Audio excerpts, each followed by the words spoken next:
নমস্কার বন্ধুরা, আজ আমি একটা সম্পূর্ণ নিরামিষ ডালের রেসিপি নিয়ে আবার হাজির হয়ে গেলাম। স্কিপ না করে পুরো ভিডিও দেখবার অনুরোধ রইল এবং আমার চ্যানেলটা সাবস্ক্রাইব করে আমার সাথে থাকার অনুরোধ রইল। বন্ধুরা, দেখতে পাচ্ছ আমি এখানে পুঁইশাক নিয়ে নিয়েছি। এগুলো ভালো করে পরিষ্কার করে ধুয়ে আমি টুকরো করে কেটে নিয়েছি। আর অন্যদিকে আমি কড়াই গরম করতে বসিয়ে দিয়েছি। আর মুগ ডাল, ছোট একটা বাটির মুগ ডাল আমি শুকনো খোলায় কড়াইতে আমি ভেজে নেব। আগে 5 মিনিট লো ফ্লেমে ভালো করে আমি ভাজতে থাকলাম। মুগ ডালের যতক্ষণ একটা সুন্দর স্মেল না বেরোচ্ছে ততক্ষণ আমি ভাজবো। আমাদের মুগ ডাল ভাজা হয়ে গেছে। এবার এটাতে জল দিয়ে আমি ভালো করে ধুয়ে নেব ডালগুলো। আমি ফোড়নের জন্য নিয়ে নিয়েছি হিং, একটা তেজপাতা, শুকনো লঙ্কা দুটো, আর 1 স্পুন করে গোটা জিরে আর সর্ষে।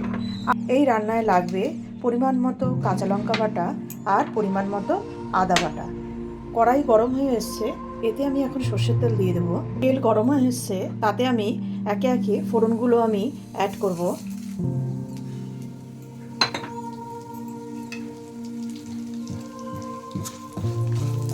ফোড়নটা সর্ষের তেলে ভালো করে আমি ভেজে নিচ্ছি।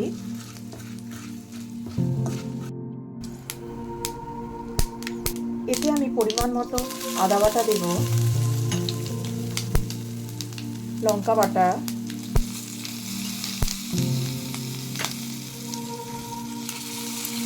আর হলুদ গুঁড়ো দিয়ে কিছুক্ষণ করতে থাকবো।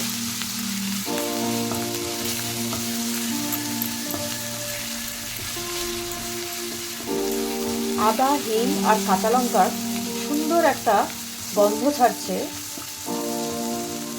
ভাজার পর তাতে আমি ধনের গুঁড়ো অ্যাড করছি এবং আরও কিছুক্ষণ সেটা ভালো করে কষতে থাকলাম।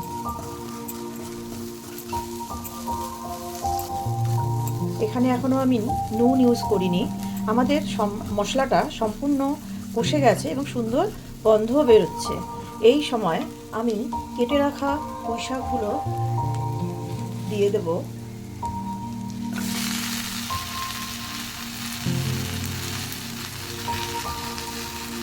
এবং মশলার সাথে কিছুক্ষণ কষতে থাকবো।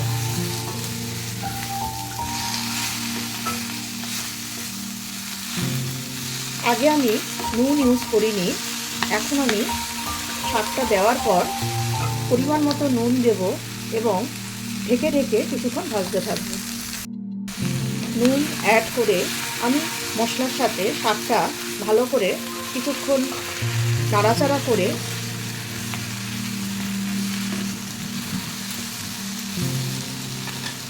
একটা ঢাকনা দিয়ে আমি ঢেকে দিলাম যাতে সিদ্ধ হয় পুঁই শাকটা।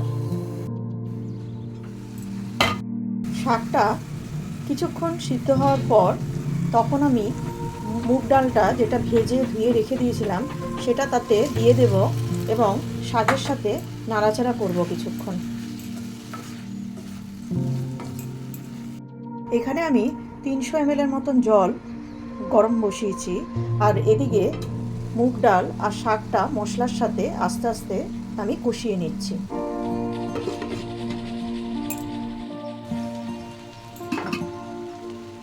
এদিকে ভালো করে ভাজা হয়ে গেছে ডাল আর শাকটা, আর এদিকে জলটা গরম হয়ে এসছে। এই গরম জলটা আমি শাক আর ডালের মধ্যে অ্যাড করলাম। জলটা দেওয়ার পর নাড়াচাড়া করে নুনটা চেক করে আমি ঢেকে দিলাম এবং ডালটা সিদ্ধ হতে দিলাম। একবার চেক করে নিচ্ছি ডালটা সিদ্ধ হয়েছে কিনা।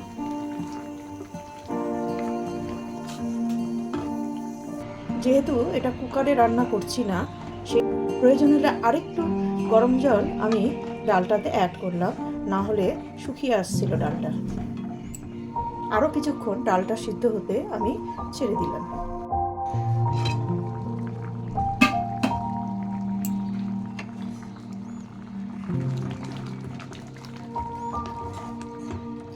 ডাল সম্পূর্ণ সিদ্ধ হয়ে গেছে, সাথে পুঁই শাকটাও।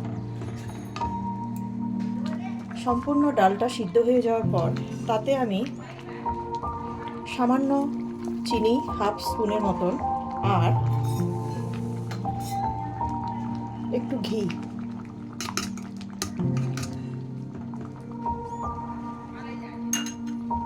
দিয়ে আরেকটু নাড়াচাড়া করে গ্যাসটা বন্ধ করে স্ট্যান্ডিং টাইমের জন্য ছেড়ে দেব। আমাদের রেসিপি সম্পূর্ণ রেডি। এটা গরম ভাতের সাথে অথবা রুটির সাথে ভীষণই ভালো লাগবে। একবার তোমরা ট্রাই করো। সত্যিই যদি ভালো লাগে তোমাদের, তো তোমরা তোমাদের বন্ধুদের সাথে শেয়ার করে দিও।